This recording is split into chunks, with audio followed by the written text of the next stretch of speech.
Hello everyone, আমি যখন সকালে ঘুম থেকে উঠি তখন সকালে একটা খবর শুনলাম যে বাইরে আজকে ডাকাত এসেছে, মানে শহরে ডাকাত এসেছে, যে বাইরে রাতে কেউ বের হবেন না, বের হলেই বিপদ। আমি দেখে তো খুব চিন্তিত হয়ে গেলাম। তারপর আমি সিদ্ধান্ত নিলাম যে কি করব, আমার তো রাতে অফিস, আমাকে বাইরে বের হতেই হবে। তারপর আমি মনে সাহস নিয়ে আমি একটু চিন্তা ভাবনা করলাম যে কিভাবে আমি বাইরে বের হব, কিভাবে তাদের সাথে মোকাবেলা করব।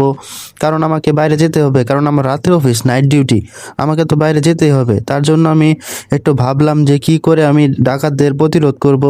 অনেক চিন্তা ভাবনা করার পরে আমার একটা মাথায় বুদ্ধি এসেছে, দেখি বুদ্ধিটা খাটিয়ে দেখি কিছু করা যায় নাকি।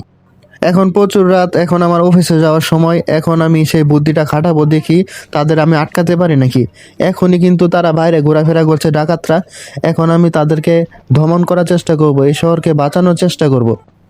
এখন প্রচুর রাত হয়ে গেছে, এখন আমি বাইরে যাব সেই আমার অফিসের উদ্দেশ্যে, কারণ এখন আমার অফিসের সময় হয়ে গেছে। এখন আমি বাইরে আমার গাড়ি আছে, এই গাড়ি দিয়ে আমি আমার অফিসে রওনা হব, কারণ আমার অফিসের জায়গাটা খুব নিরিবিলি, মানে আমি যে অফিসে যাই সেই অফিসে যাওয়ার রাস্তাটা জঙ্গলের পাশ দিয়ে গেছে, ঠিক আছে।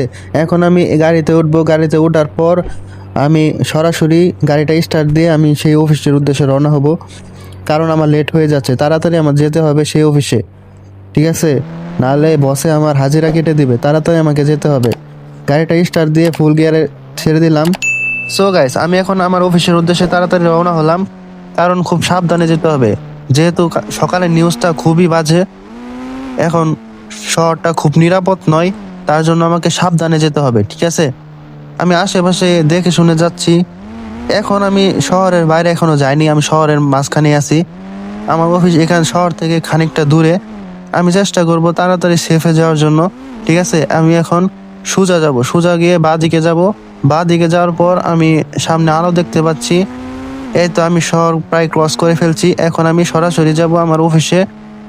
এই তো এখানে ভিলেজ, গ্রামে এসে পড়েছি, সামনে জঙ্গল, জঙ্গলের পাশ দিয়ে আমাকে যেতে হবে, ঠিক আছে।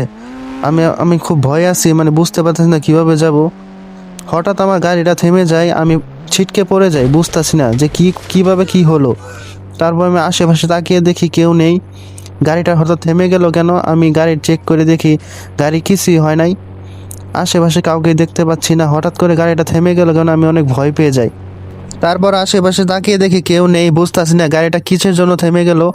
আমি আশেপাশে আরো ভালো করে দেখি যে কেউ নেই। সকালের নিউজটা কি সত্যি হতে যাচ্ছে আমি বুঝতে পারতেছি না। আমি অনেক ভয় পেয়েছি, আমার গাড়িটা কি হলো, এত ভালো গাড়ি, তেল ফুল, তারপরও কিভাবে নষ্ট হয়ে যায়, সার্ভিসিংও ঠিক আছে, আমি বুঝতে পারতেছি না। আমি অনেক কিছু করে দেখলাম, অনেকভাবে দেখলাম যে কিভাবে কি সম্ভব। তারপর আমি পেছন দিয়ে দেখি আমাকে কেউ আক্রমণ করতেছে, আমি দৌড়ে পালিয়ে যাই, আমি দৌড়ে আমার বাসায় চলে আসি। তারপর সকাল হলে আমি পুলিশ স্টেশনে চলে আসি, রাতের পুরো ঘটনা পুলিশকে জানাবো, জানানোর পরে তারা অ্যাকশন নেবে। আমি কোথায় কিভাবে কি হয়েছে সবকিছু আমি পুলিশকে বলবো। তারপর আমি সরাসরি পুলিশ স্টেশনে আসলাম, আসার পর পুলিশের বড় স্যারকে আমি সব কিছু বললাম। তারপর অনেকগুলো পুলিশ দাঁড়িয়ে ছিল বাইরে, তাদেরকেও আমি বললাম যে এই সমস্যা এই সমস্যা। তারপর বলল যে বড় স্যার এখন নেই, বড় স্যার পরে আসবে, আপনি পরে আসুন। তারপর আমি ভাবলাম যে কখন আসবে কি হবে আমি বুঝতেছি না। তারপর পুলিশ ভাইদেরকে জিজ্ঞেস করলাম যে বড় স্যার কখন আসবে, আমাদের সেই ঘটনা জানানো খুব প্রয়োজন, কারণ দেশটা, মানে শহরটা অনেক নিরাপদ নয়, তাদের নিরাপদ দেওয়া দরকার। এখন তাদেরকে পাচ্ছি না, পুলিশকেও পাচ্ছি না। তারপর আমি চলে গেলাম, কিচ্ছু করার নাই। আমি যখন বড় স্যার আসবে তখন আমি আসব। কিছুদিন পর বড় স্যার আসলো, তারপর সব ঘটনা আমি খুলে বললাম, তিনি সবকিছু বুঝলো এবং সব নিয়ন্ত্রণে আনার চেষ্টা করবে, এটাও বলে আমাকে আশ্বাস দিল। ভিডিওটা এই পর্যন্ত। পরবর্তী গল্প দেখার জন্য চ্যানেলটি সাবস্ক্রাইব করে পাশে থাকা বেল আইকনটি অন করে দেন। সবাইকে ধন্যবাদ।